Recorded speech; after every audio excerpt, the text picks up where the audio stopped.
This is the Ample from Polyeffects, a modular pedal that's nothing like any other modular pedals out there. There's no display, no software, and they didn't ignore bass players. There's a whole bunch of bass amps in here. Let's try an Ampeg SVT.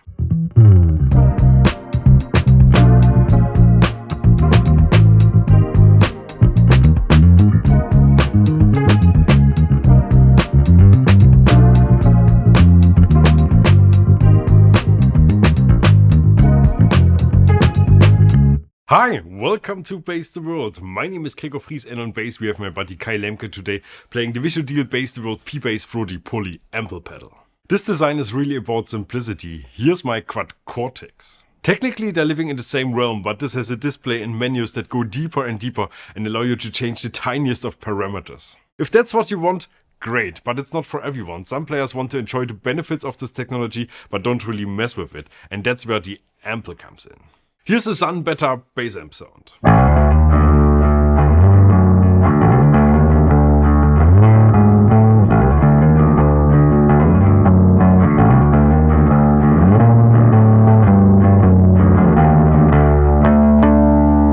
This pedal is so simple, so easy to use, everyone can get behind this. All you need is this.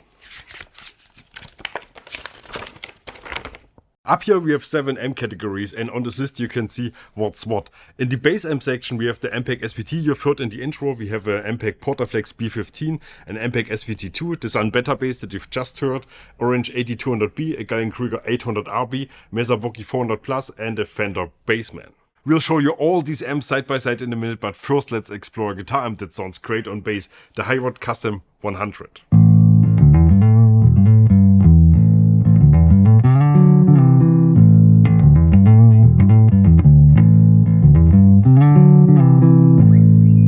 And now let's talk about the pedal. The design is simple and straightforward. There are only 2 foot switches. A on the left is a boost, and when you hold it down it goes through the amp categories. And B on the right is your bypass, and when you hold this you go through the presets within these amp categories. Everything else is done via the touch sensitive surface. Select the amp categories, bass section is here, and then select the amp you want to use. And then we have 4 rows to change parameters: gain, volume, bass and treble. If you tap on the amp again, you get to the second row of controls. We have luminance, boost, mids and room. Here's the sound of the Ampeg B15.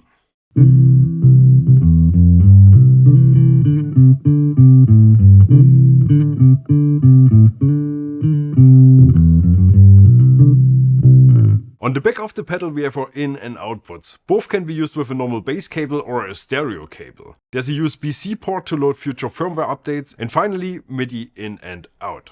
The Ample got a few more features. For example, when you keep one finger on this logo here, you get into fine mode where you can fine-tune each of these controls. And if you tap it once, you can activate channel splitting. This allows you to use 2 presets at the same time in stereo.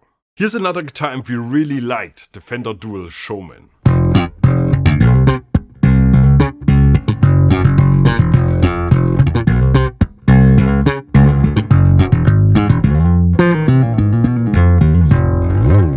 This is an interesting pedal in many ways. The simplicity is just one side of it. The other one are the sounds.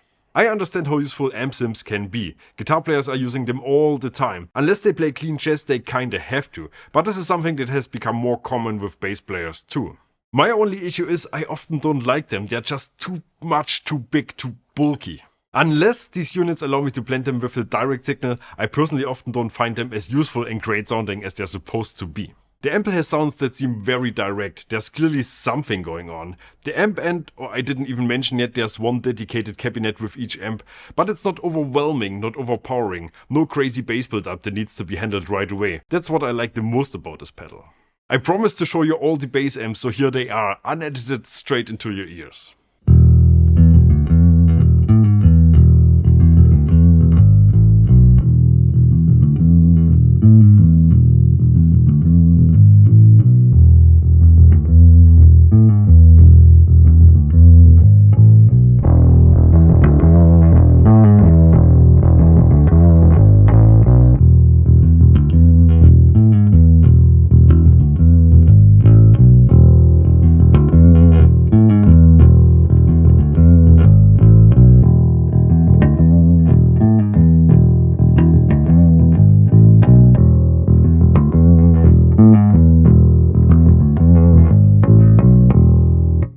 That's it, the Ample pedal from Poly FX. How do you like it and what's your favorite amp sound?